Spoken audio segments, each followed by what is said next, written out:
नमस्कार। आज के इस बेहद खास और रोचक विश्लेषण में बहुत बहुत स्वागत है। चलिए सीधे उस विषय में गहराई से उतरते हैं जो सदियों से गहरी आस्था, अनसुलझे रहस्य और भव्य पौराणिक कथाओं का केंद्र रहा है। घने जंगलों के बीच बसा एक रहस्यमयी स्थान, सबरीमाला मंदिर। सच कहा जाए तो यह सिर्फ एक तीर्थ स्थल नहीं है, बल्कि तपस्या, त्याग और ऐसे रहस्यों का एक अद्भुत संगम है जो आज भी अच्छों को अचरज में डाल देते हैं। यहाँ भगवान अयप्पा की पूजा होती है, जिन्हें शिव और विष्णु का पुत्र माना जाता है। लेकिन जरा सोचिए, यह कैसे संभव है? क्या इसके पीछे कोई बहुत गहरा रहस्य छिपा है? चलिए आज सबरीमाला के पौराणिक इतिहास और आधुनिक मान्यताओं के इस अनकहे रहस्य को डिकोड करते हैं। तो इस सफर का सबसे पहला और सबसे दिलचस्प सवाल, एक मस्जिद की परिक्रमा क्यों? कल्पना कीजिए, एक अत्यंत प्राचीन हिंदू मंदिर की यात्रा हो रही है, लेकिन भगवान के मुख्य दर्शन करने से ठीक पहले भक्तों को एक मस्जिद के चारों ओर परिक्रमा करनी पड़ती है ना? कमाल की बात। एक हिंदू मंदिर और मस्जिद के बीच ये अनोखा और आश्चर्यजनक संबंध आखिर है क्या? ये मस्जिद किसकी है और इसे किसने बनवाया? ये इस प्राचीन तीर्थयात्रा का पहला ऐसा रहस्य है जो यकीनन किसी को भी सोचने पर मजबूर कर देगा। और बात यहीं खत्म नहीं होती। शबरीमला की यात्रा कोई आम वीकेंड ट्रिप जैसी बिल्कुल नहीं है। मंदिर में प्रवेश करने से पहले हर एक भक्त को पूरे 41 दिनों की अत्यंत कठोर दीक्षा से गुजरना पड़ता है। इसका सीधा सा मतलब है सख्त ब्रह्मचर्य और एकदम सात्विक जीवन शैली। लेकिन इतनी कठोर मांगे क्यों? क्या एक आम इंसान सीधे भगवान के दर्शन के लिए नहीं जा सकता? क्या यह सिर्फ एक पुरानी परंपरा है, या फिर इसके पीछे कोई बहुत बड़ी न दिखने वाली आध्यात्मिक शक्ति काम कर रही है? ये हमारा दूसरा बड़ा रहस्य है। खैर, अब आते हैं उस सबसे चर्चित सवाल पर जिसने सबसे ज्यादा सुर्खियां बटोरी हैं। मंदिर के नियमों के पीछे का असली रहस्य क्या है? इतिहास में एक निश्चित आयु वर्ग की महिलाओं को मंदिर में प्रवेश करने की अनुमति क्यों नहीं रही है?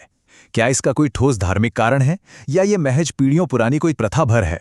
आज इन सभी उलझे हुए सवालों के जवाब जानने के लिए हमें समय में थोड़ा पीछे जाना होगा, इतिहास और पौराणिक कथाओं के उन पन्नों में जहां देवताओं और राक्षसों के बीच एक बहुत बड़ी और निर्णायक जंग हुई थी। दिव्य वरदानों की एक श्रृंखला, यहीं से हमारी असली कहानी शुरू होती है। सबरीमला के आज के जितने भी नियम हैं, उनकी शुरुआत दरअसल घटनाओं की एक जादुई श्रृंखला से हुई थी। इसे एक कॉस्मिक डोमिनोज इफेक्ट कह सकते हैं। यह महाकाव्य शुरू होता है क्रूर राक्षस महिषासुर से, जिसने अपनी मौत केवल एक महिला के हाथों होने का वरदान मांगा था। उसे लगता था कि महिलाएं तो कमजोर होती हैं, वो क्या बिगाड़ लेंगी। लेकिन यह उसका सबसे बड़ा भ्रम था, जिसे देवी दुर्गा ने चकनाचूर कर दिया। महिषासुर की मृत्यु के बाद उसकी बहन महिषी बदला लेने की आग में जल उठी। उसने वर्षों तक घोर तपस्या की, और इसी बीच भस्मासुर नाम के एक और राक्षस ने शिवजी से एक बहुत ही खतरनाक वरदान हासिल कर लिया। इन घटनाओं के दशकों बाद आखिरकार एक नए युग की शुरुआत हुई, अयप्पा का जन्म। यहाँ पर कहानी में दो बहुत ही विचित्र शर्तों की खामियों यानी लूप होल्स का बड़ा ही दिलचस्प टकराव देखने को मिलता है। महिषी ने ब्रह्मा जी से वरदान मांगा कि उसकी मृत्यु केवल शिव और विष्णु के मिलन से जन्मे पुत्र के हाथों ही हो। उसे लगा शिव और विष्णु का पुत्र ये तो पूरी तरह असंभव है, और वो खुद को अजेय समझने लगी। लेकिन दूसरी तरफ भस्मासुर ने शिव जी से वरदान मांगा कि वह जिसके भी सिर पर हाथ रखे वह तुरंत भस्म हो जाए। और वरदान मिलते ही उसने क्या किया?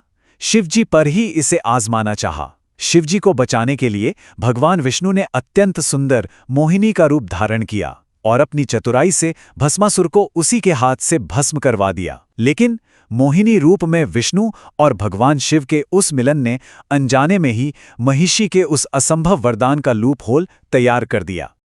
अब इस खगोलीय घटना का धरती पर क्या असर हुआ, चलिए देखते हैं पंडिलम के बालक की कहानी। स्वर्ग की इन भारी भरकम घटनाओं का असर धरती पर कुछ इस तरह हुआ कि दक्षिण भारत के पंडुलम राज्य में एक निःसंतान राजा राजशेखर को पंपा नदी के तट पर एक बच्चा मिला। वो बच्चा कोई आम बच्चा नहीं था, बल्कि एक दिव्य तेज से चमक रहा था। तभी एक साधु प्रकट हुए और उन्होंने राजा से कहा कि इस बच्चे को पालें। 12 साल की उम्र में उन्हें इसका असली रहस्य खुद ब खुद पता चल जाएगा। राजा खुशी खुशी उस बच्चे को ले आए और उसका नाम रखा मणिकंठ। ये बच्चा असल में हरिहर सुतन था। हरि यानी विष्णु और हर यानी शिव, साक्षात उस दिव्य समाधान का रूप जिसकी रचना महिषी का अंत करने के लिए खुद ब्रह्मांड ने की थी। अब जहां शक्तियां होती हैं, वहां साजिशें भी होती हैं। मणिकंठ की लोकप्रियता पूरे राज्य में फैल गई। राजा की अपनी संतान भी हो चुकी थी, लेकिन फिर भी वो मणिकंठ को ही अगला राजा बनाना चाहते थे। ये बात एक धूर्त मंत्री को बिल्कुल रास नहीं आई। उसने रानी के कान भरने शुरू कर दिए। साजिश के तहत रानी ने एक गंभीर बीमारी का नाटक किया और फिर मंत्री ने एक ऐसी चाल चली जिसने सबको सन्न कर दिया। उसने कहा, केवल बागिन का दूध ही रानी को ठीक कर सकता है। जरा सोचिए, ये कोई इलाज नहीं था, ये सीधे तौर पर मणिकंठ को मौत के मुंह में भेजने की एक सोची समझी साजिश थी।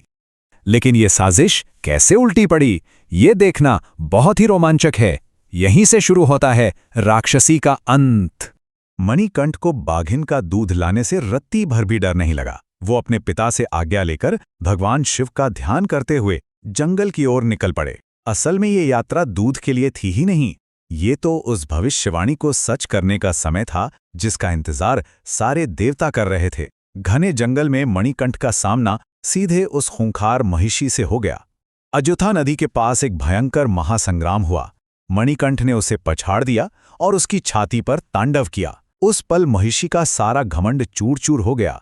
उसे एहसास हो गया कि वो किसी साधारण इंसान से नहीं बल्कि हरिहर सुतन से लड़ रही है। उसने अपनी हार स्वीकार कर ली। महिषी के अंत के ठीक बाद भगवान शिव प्रकट हुए। उन्होंने मणिकंठ से कहा, अब राजा को अपना वास्तविक रूप दिखाने का समय आ गया है। और फिर जो हुआ वो रोंगटे खड़े कर देने वाला था। देवराज इंद्र स्वयं एक बाघ में बदल गए ताकि वे भगवान अयप्पा के भव्य वाहन बन सकें। जरा उस दृश्य की कल्पना कीजिए, मणिकंठ खूंखार बाघों के पूरे झुंड पर सवार होकर महल वापस लौट रहे हैं। रानी और मंत्री तो डर के मारे कांप उठे। राजा को तुरंत समझ आ गया कि उनका बेटा कोई और नहीं, साक्षात भगवान है।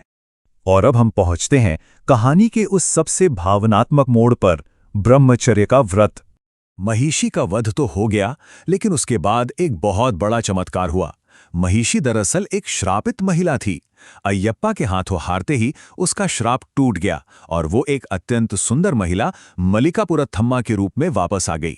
मल्लिकापुरथम्मा भगवान अयप्पा के उस दिव्य तेज से इतनी ज्यादा प्रभावित हुई कि उसने उनके पैरों में गिरकर सीधा विवाह का प्रस्ताव रख दिया। लेकिन अयप्पा तो आजीवन ब्रह्मचर्य और त्याग के मार्ग पर चलने का प्रण ले चुके थे। इस पूरी गुत्थी को सुलझाने की असली चाबी कन्नी स्वामी शब्द में छुपी है। ध्यान दीजिएगा, कन्नी स्वामी का मतलब होता है वह भक्त जो अपने जीवन में बिल्कुल पहली बार सबरीमला की यात्रा कर रहा हो। यही वो सबसे अहम कड़ी है जो मंदिर के उस बड़े नियम को समझाती है जिसका जिक्र हमने शुरुआत में किया था। जब मल्लिकापुरथम्मा ने विवाह का प्रस्ताव रखा तो भगवान अयप्पा ने उसे एक वचन दिया। उन्होंने बहुत ही स्पष्ट शब्दों में कहा, मैं तुमसे केवल उस साल विवाह करूंगा जिस साल कोई कन्नी स्वामी यानी कोई भी नया भक्त मेरे मंदिर नहीं आएगा। और जानते हैं, ये वचन आज भी कायम है, क्योंकि हर साल लाखों नए भक्त उनके दर्शन के लिए आते हैं। इसलिए मल्लिकापुरथम्मा आज भी मंदिर के पास ही एक अलग तीर्थ में उनकी प्रतीक्षा कर रही हैं। और इसी अनंत प्रतीक्षा और भगवान के सख्त ब्रह्मचर्य व्रत के प्रति गहरा सम्मान जताने के लिए ही मासिक धर्म की आयु वाली महिलाएं मंदिर में प्रवेश नहीं करती हैं। ये किसी भेदभाव के कारण बिल्कुल नहीं है, बल्कि भगवान के वचन और एक देवी की अनंत प्रतीक्षा के सम्मान में लिया गया फैसला है। तो मिथक और रहस्यों को समझने के बाद अब बात करते हैं आज की इस पवित्र तीर्थ यात्रा की। अपना दिव्य रूप दिखाने के बाद भगवान अयप्पा ने पंडलम के राजा को सबरीमला की पहाड़ी पर एक मंदिर बनाने का आदेश दिया था। इस मंदिर में ये जो संख्या 18 है, इसका बहुत बड़ा महत्व है।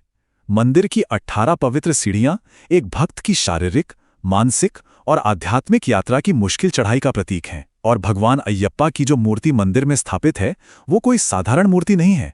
ऐसा माना जाता है कि भगवान विष्णु के छठे अवतार परशुराम जी ने अपनी तपस्या की शक्ति से खुद इस मूर्ति का निर्माण किया था। और अब वापस आते हैं उस दूसरे रहस्य पर, 41 दिनों की दीक्षा। असल में ये दीक्षा इंसान के अंदर बैठे अहंकार को पूरी तरह से नष्ट करने की एक प्रक्रिया है।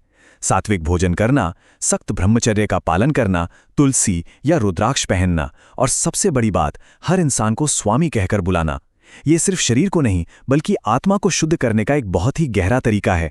जब इंसान हर व्यक्ति में भगवान का रूप देखने लगता है तो मैं और मेरा का अहंकार खुद ब खुद खत्म हो जाता है और एक भक्त उस दिव्य शक्ति से मिलने के लिए पूरी तरह तैयार हो जाता है। सद्भावना की यात्रा। ये तीर्थ यात्रा सिर्फ नियमों तक सीमित नहीं है। इस यात्रा का एक बेहद अद्भुत पहलू यह है कि यह ऐतिहासिक सद्भावना का बहुत बड़ा प्रतीक है। यहाँ एक बहुत ही रोचक क्रॉसओवर देखने को मिलता है। मकरविलक्कू उत्सव जो सबरीमला का सबसे बड़ा त्योहार है, वास्तव में उस पावन दिन की याद दिलाता है जब रामायण काल में भगवान राम और लक्ष्मण घने जंगल में भगवान अयप्पा से मिले थे। दो अलग अलग युगों के देवताओं का ये मिलन इस पूरी यात्रा को और भी ज्यादा दिव्य और अलौकिक बना देता है। और अब हमारे सबसे पहले रहस्य का पर्दाफाश, मस्जिद का रहस्य। सबरीमला से लगभग 60 किलोमीटर दूर इरुमेली में ये वावर मस्जिद मौजूद है। वावर असल में एक सूफी संत थे जो भगवान अयप्पा के परम भक्त थे।